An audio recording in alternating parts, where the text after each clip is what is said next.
አንድ ሰው ሊያገባ ቢፈልግ ወይ ለእናንተ ለምሳሌ ማግባት ብትፈልጉ ጥሎሽ ምን ቢሰጥሽ ደስ ይልሻል? መድረላቴው ላዚ ባለፈው ስል ነበር ወላሂ እቺን ፍሩ። እኛ ስንት ዓመት ኖረንበት ላጤ ያላልን ኢብሮ ደግሞ ትናንትና ላጥ ብሎ ወጣና እንደዚህ ተቀምጣችሁ ማለት ነው። እኔ ግራም ይገባኝ አንዲት ሴት ለማግባት ጥሎሽ አራዳምጪኝ ይሳደባል በምንድን ነው ምሳደ فمن شرح الله صدره للإسلام فهو على نور من ربه መድረላቴው ላዚ ባለፈው ስል ነበር ወላሂ እቺን ፍሩ። እኛ ስንት ዓመት ኖረንበት ላጤ ያላልን ኢብሮ ደግሞ ትናንትና ላጥ ብሎ ወጣና ላጤ የሚለውን ካርድ መዘዘ ማለት ነው። አላሁ አክበር አላህ ያግዛችሁ የበረካ ህይወት ያደርግልኝ። አላሁ አክበር የበረካ ህይወት ያደርግላችሁ። ኢብሮ ወላሂ ዱዓ እያደረኩ ነው። በነገራችን ላይ ትናንትና ያው አንተን ስላላገኘው ሰላት ላይም ከሰላት በኋላም ዱዓ አድርጌልክ ነበር። አላህ Subhanahu Wa Ta'ala ትዳርን እንዲባርክልክ ህይወትህን በአጠቃላይ እንዲያሰምርልክ ያሰብከው መልካም ነገር ሁሉ እንዲሳካ የፈራኸው መጥፎ ነገር ሁሉ አላህ እንዲይዝልክ መልካሙን እንዲወፍቅህ እሱን ዱዓ አድርጌልሃለሁ። አላህ ይቀበለን። ወንድሞች ደግሞ እዚህ ጋር ንጽጽር የሚሰሩ ወንድምና እህቶቻችን ከእናንተ የሚፈልጉት ነገር አንድና አንድ ነገር ነው። እሱም ዱዓ ነው።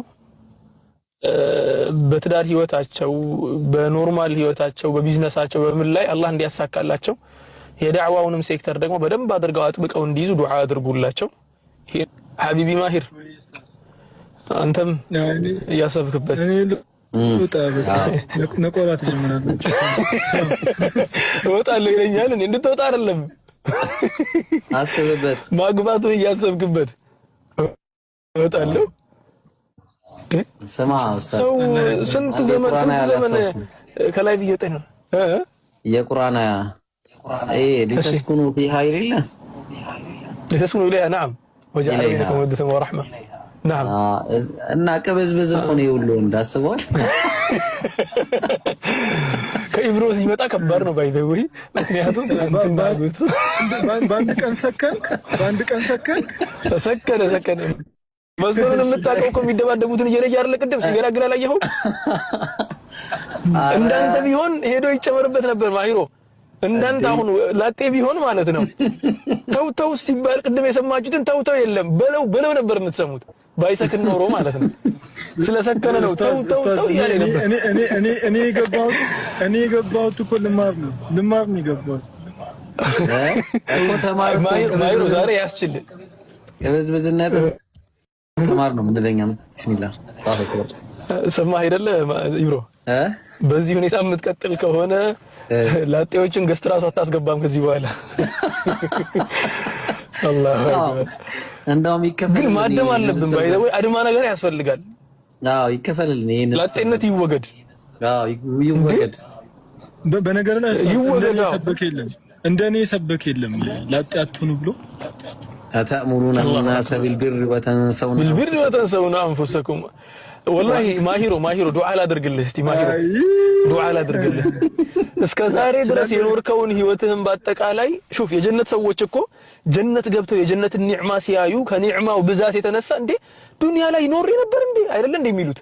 ልክ እንደዚያው እሷን ካገባሃት በኋላ ምንድነው የኖርኩት ኑሮ አንቺ ያለሽ ነበር እንደዚያ ስንከራተት የነበረው የምታስብልህን ስታያት የምታስደስትህ፣ ስትሰማት የምታስደስትህ፣ ስትቀርባት የምታስደስትህ፣ ስትርቃት የምትናፍቅህ ምርጥ የሆነች አንተን የምታስደስትህ ቤተሰቦች ዱንያህን የምትሞላልክ መልካም ሚስት አላህ ይወፍቅህ።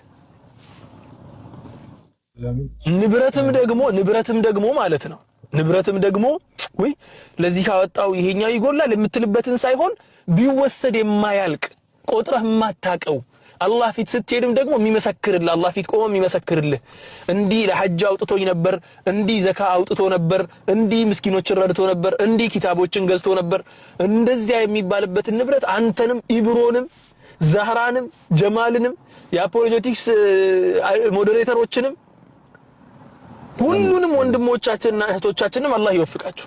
አሚን አሚን ተግባባን። ከንብረት ከህይወት ከደስታ ከጤና ደግሞ ከጤና ትልቁ ነገር እቺ ፖይንት ናት። ባይ ዘ ወይ ስላለን ዛሬ አናውቀውም። ጤናችንን ደግሞ በህይወት እስካለን ድረስ اللهم متعنا بأسماعنا وأبصارنا وقواتنا أبدا ما أحييتنا بهيوت اسكالن درس تشجرن سو اج لاي مودقن الله يطبقن አሚን አሚን ተቸግረን ሰው እጅ ላይ መውደቅን ከታች ያላችሁ ወንድም እህቶቼም ሁሌም እንደረሳዋችሁ ናችሁ። እኔ በረሳዋችሁ ቁጥር ደግሞ አላህ Subhanahu Wa Ta'ala ያስታውሳችሁ። አላህ ያስታውሳል። አላህ Subhanahu Wa Ta'ala ባሮቹን ሁሌ እንዳስታወሳቸው ነው። አላህ Subhanahu Wa Ta'ala እኔ የረሳሁትን ይሙላልኝ ረብል ዒዘቲ ወልጀላል። ረሺ አምላክ አይደለም ያለን ሁሉንም ባሮቹን በረህመት የሚያካል አምላክ ነው ያለን። ስለዚህ ዛሬ ያው ከኔ የሚጠበቀውን እንደ ሽማግሌ ዱዓ አድርጌያለሁ። ረብል ዒዘቲ ወልጀላል ይቀበለን። ለእናንተ ያደረኩትን በአጠቃላይ ለኔ የሚቀበለኝ ብያለሁ። سبحانك اللهم ربنا وبحمدك أشهد أن لا إله إلا أنت أستغفرك وأتوب إليك. اللهم صل على محمد وعلى آل محمد كما صليت على إبراهيم وعلى آل إبراهيم إنك حميد مجيد. وبارك اللهم على محمد وعلى آل محمد كما باركت على إبراهيم وعلى آل إبراهيم إنك حميد مجيد. السلام عليك أيها النبي ورحمة الله وبركاته. السلام علينا وعلى عباد الله الصالحين. እንደዚህ ተቀምጣችሁ ማለት ነው። እኔ ግራም ይገባኝ አንዲት ሴት ለማግባት ጥሎሽ አራዳምጪኝ ይሳደባል። በምንድን ነው መሳደብ? ስድብ እንዴት አድርጌ ነው መሳደብ? ለአላህ ብለሽ እኔ ሙስሊም እኮ ነኝ። ደግሞ ጌምም ላስጀምርላችሁ። ቆይ ጌምም እንጫወት፣ እየተጫወትን እናወራለን። ነገሮች በጨዋታ ሲሆኑ ያምራሉና ማለት ነው። እና አንድ ሰው ሊያገባ ቢፈልግ ወይ እናንተ ለምሳሌ ማግባት ብትፈልጉ ጥሎሽ ምን ቢሰጥሽ ደስ ይልሻል? እስቲ ምሳው ይሄማ ተስተካክለሽ ምናምን ነው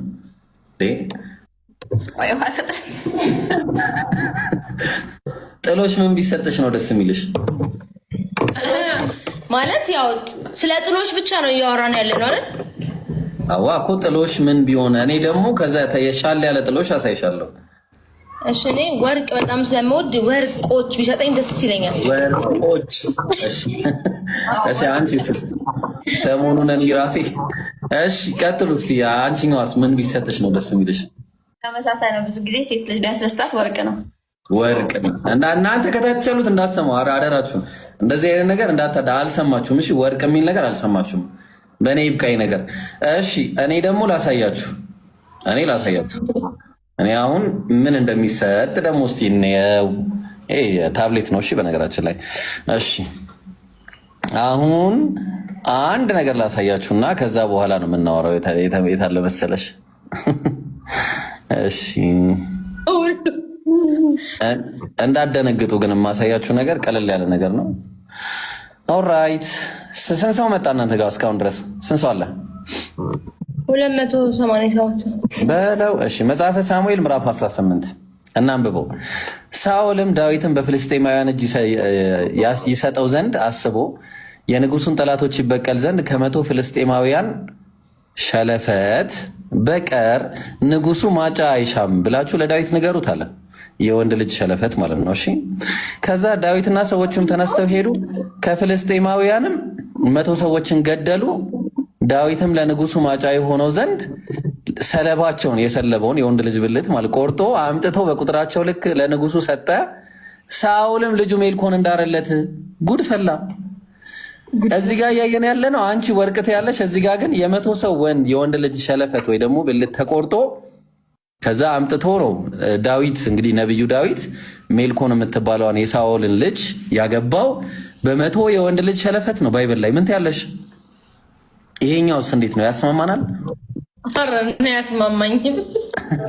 አስበሽዋል? ሲረካከቡ ደግሞ እንዴት 100 ይዞ መጣ? ሌላ ጥያቄ ነው እሱ። ልብ አድርጊ። 100ውን እንዴት ነው ቆርጠው ከዛ በማዳበሪያ እንደዚህ አይነት ነገር አላውቅም። ከሚያውቁት ሰው ጋር ቢሆን ነው እንጂ የሚሻለው። አሁን እኔ እንደዚህ አይነት ነገር የሃይማኖት ጉዳይ አላውቅም። እኔ እኮ እንደዛ ያልኩ አይደለም። አይ ግና ለምሳሌ እኮ የድሮውንና የአሁኑን እያወዳደርን እኮ ድሮ ምን ነበረ አልገባኝም። ሸለፈት ምንድን ነው? የወንድ ልጅ ብልት ከማን ዩ ኪዲንግ ሚ? እሱን እኮ ይዞ መጥቶ ከዛ ለንጉሱ አንድ ስብ ልብ አድርጊ 2 እያሉ ተረካከቡ። በእጅ ኢማጅ በኩርቱ ፌስታል ሊሆን ይችላል የተሸከመው ሰውየው ሲያመጣለት ሳኦል ምን ሊሰራ ነው? ሰላም አለይኩም ወራህመቱላሂ ወበረካቱ። ሰላም እንዴት ናችሁ? እስጋ ጥያቄ ያለን መልስ ሁሰን ከክርስትና እና ከእስልምና ማን ነው ቀድሞ የመጣ ይላል። እንግዲህ ክርስትናና እስልምናን ማወዳደር ስህተት ነው። ስህተት ነው ያልኩበት ምክንያት ምንድነው? እስልምናን ስናይ ጊዜ ፈጣሪ የደነገገው ሃይማኖት ነው ለነቢያት ሁሉ። ክርስትና ግን ፈጣሪ የደነገገ ሃይማኖት አይደለም። ነቢያትም የደነገጉት አይደለም። ነቢያትም የሰበኩት አይደለም። እስልምና ግን ፈጣሪ የደነገገው ነው። ነቢያት ሁሉ የኖሩበትና የሰበኩት ሃይማኖት ነው። ለዚህ ማስረጃ አምላክ አላህ ሱብሓነሁ ወተዓላ ራሱ ለነቢያት የደነገገው ሃይማኖት እንደሆነ ሲናገር ምን አለ? በሱራ ሹራ ላይ ሸረዐ ለኩም ሚነ ዲን ማ ወሳ ቢሂ ኑሐን ወለዚ አውሐይና ኢለይከ ወማ ወሰይና ቢሂ ኢብራሂም ወሙሳ ወዒሳ ይላል። እነሆ ይህን እስልምናን ሃይማኖት ደነገግኩላችሁ ከዚህ በፊት ለአብርሃም፣ ለኖህ፣ ለሙሴና ለመሲሁ ደንግጌው የነበረውን ሃይማኖት ይላል። ስለዚህ ራሱን የደነገገው ለነቢያት ደንግጎላቸው የነበረው ሃይማኖት ነው። ነቢያቶች የኖሩበትና የሰበኩት ሃይማኖት ነው። በሌላ ቦታ ላይ አምላክ አላህ ሱብሓነሁ ወተዓላ ራሱ ሲናገር ምን አለ? ኢነ ዲነ ዒንደላሂ ልእስላም ይላል። ከእኔ ከአምላካችሁ ከአላህ ዘንድ ትክክለኛ ሃይማኖት እስልምና ብቻ ነው ይላል። በሌላ ቦታ ላይ ምን ይላል? ወረዲቱ ለኩም ልእስላመ ዲና ይላል። እስልምናን ሃይማኖትን ብቻ ወደድኩላችሁ እያለ ይናገራል። ራሱ ፈጣሪ የደነገገው ሃይማኖት ነው ለነቢያት። በሱረቱል ሐጅ መጨረሻው አንቀጽ ላይ ምን ይላል? ወጃሂዱ ፊላሂ ሐቀ ጂሃዲህ ወጅተባኩም ወማ ጀዐለ ዐለይኩም ፊዲን ሚን ሐረጅ ሚለተ አቢኩም ኢብራሂም ወሰማኩሙል ሙስሊሚን ይላል። ራሱ አምላክ አላህ ሱብሓነሁ ወተዓላ የደነገገ ሃይማኖት እንደሆነ ከተናገረ በኋላ ይህ መንገድ እስልምና የአባታችሁ የአብርሃም መንገድ ነው እያለ ይናገራል። ለእነ አብርሃም፣ ለእነ ሙሴ፣ ለእነ መሲሁ ሰጥቷቸው የነበረው ብቸኛ መለኮታዊ ሃይማኖት ነው። ይህ መሆኑ ከታወቀ ነቢያቶች ራሳቸው እስልምናን ላይ እንደነበሩ እስልምናን እንደሰበኩ የሚገልጹ አናቅጾችን በርካታ አሉ። ለምሳሌ በሱራ አሊ ዕምራን ላይ ምን ይላል? ማ ካነ ኢብራሂሙ የሁድየን ወላ ነስራንየን ወላኪን ካነ ሐኒፈን ሙስሊማ ወለም የኩን ሚነል ሙሽሪኪን ይላል። አብርሃም አይሁድ አልነበረም፣ ክርስቲያንም አልነበረም፣ በአላህ ላይ አጋሪም አልነበረም። ነገር ግን በእርሱ ትእዛዝ ላይ ቀጥ ያለ ሙስሊም ነበር ይላል። ልክ እንደሁ ያዕቆብ ምን ይላል? ወያዕቁብ ያ በንየ ኢነላህ አስጠፋ ለኩም ዲነ ፈላ ተሙቱነ ኢላ ወአንቱም ሙስሊሙን ይላል። ልጆቼ ሆይ እነሆ አምላካችሁ አላህ አንድ ሃይማኖትን መርጦላችኋል፣ እስልምናን፣ አደራ ሙስሊሞች ሳትሆኑ እንዳትሞቱ አላቸው ይላል። ከያዕቆብ ልጆች መካከል ዮሴፍ ሙስሊም ነበር። ተወፈኒ ሙስሊመን ወአልሒቅኒ ቢሷሊሒን ይላል። አደራ አምላክ አላህ ሙስሊም አድርገህ ግደለኝ፣ ከደጋጎችም አስጠጋኝ በቀጣዩ ዓለም እያለ ይናገራል። ሐዋርያቶች ሙስሊሞች ነበሩ። ወኢዝ አውሐይቱ ኢለል ሐዋርይይን አን አሚኑ ቢ ወቢረሱሊ ቃሉ አመና ወሽሀድ ቢአንና ሙስሊሙን ይላል። ወደ ሐዋርያቶችም የትእዛዝ ቃሌን ባስተላለፍኩ ጊዜ ይላል አምላክ አላህ። በማን በኩል? በመሲሁ በኩል። ምን የሚል ትእዛዝን የተላለፈላቸው? አን አሚኑ ቢ ወቢረሱሊ የሚል በእኔ በአምላካችሁ በአላህ እመኑ፣ በላኩላችሁ መልእክተኛና ነቢይም እመኑ አላቸው። ከዚያ በኋላ ቃሉ አመና አምነናል ላሉ፣ ወሽሀድ ቢአንና ሙስሊሙን እኛ ሙስሊሞች መሆናችንን መስክርም አሉ ይላል። ሙስሊሞች መሆናቸውን ሐዋርያቶች ሁለት ቦታ በግልጽ ራሳቸው የተናገሩበት አለ እና ይህ ነው እና ስለዚህ ከአምላክ ዘንድ እውቅና የተሰጠው ሃይማኖት ነው። አምላክ ራሱ ለነቢያት የደነገገው ነቢያቶች የሰበኩበትና የኖሩበት ሃይማኖት ነው። ወደ ክርስትና ስንመጣ ግን መጽሐፍ ቅዱስ ላይ ራሱ ላይ እግዚአብሔር ክርስትና የሚባለን ሃይማኖት ደንግጓል ለነቢያቶች የሚል የለም። ታውቃላችሁ፣ ክርስትና የሚባለን እምነት ተከተሉ ብሎ በፍጹም አላዘዛቸውም። ነቢያቶቹም ክርስትና ላይ ሰዎች እንዲኖሩ አልሰበኩም፣ ወይም ሰዎች ክርስቲያን እንዲሆኑ አልሰበኩም። ስለዚህ ከአምላክም ዘንድ ከነቢያቶችም ዘንድ እውቅና የሌለው ሃይማኖት ነው። ታውቃላችሁ፣ የሐዋርያት ሥራ ምዕራፍ 11 ቁጥር 36 ላይ ደቀ መዛሙርቱም ለመጀመሪያ ጊዜ በአንጾኪያ ክርስቲያን ተባሉ ይላል። እዚያም ደቀ መዛሙርት የሚላቸው ኢየሱስ ክርስቶስ ከመረጣቸው 12 መካከል እንኳን አይደሉም፣ ጳውሎስና በርናባስን ነው እንደዛ እያለ ያለው። ተባሉ የሚለው ራሱ ከአምላክ ዘንድ አይደለም፣ ሰዎች ናቸው። ስለዚህ ሰዎች ያወጡት ሃይማኖት ነው። ኢየሱስ ክርስቶስ ካደረገ በኋላ በአንጾኪያ ላይ ሰዎች ክርስቲያን እንደተባሉ ነው የሚገልጸው ሁሉ ማለት ነው። እና ያ ነው ከአምላክ ዘንድ እውቅና የለውም። ነቢያቶች እውቅናን አልሰጡትም። እስልምና ጋር ስንመጣ ግን አምላክ ራሱ እውቅና ሰጥቶት የደነገግኩት ሃይማኖት ነው ለቀደምት ነቢያት እያለ ቃል በቃል ይናገራል። ልክ እንዲሁ ደግሞ ነቢያቶችም ወደዚህ ሃይማኖት ሙስሊሞች ሁኑ እያሉ እንደሰበኩ እናያለን።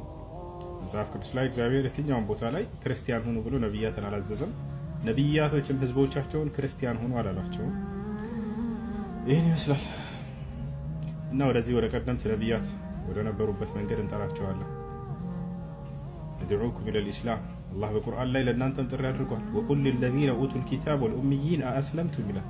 ሙሐመድ ሆይ ለእነዚያ ለአይሁድና ለክርስቲያኖች ሰለሙ በላቸው ይላል። ፈኢን አስለሙ ፈቀድ ይህተደው ከሰለሙ በእርግጥም ቀናውን ጎዳና ተመሩ ይላል። ወኢን ተወለው ፈኢነማ ዐለይከል በላግ እምቢ ካሉ ግን በአንተ ላይ ያለበት ግዴታ ማድረስ ብቻ ነው። ሁላችሁም። ይሄ ነው። ሰላም አለይኩም።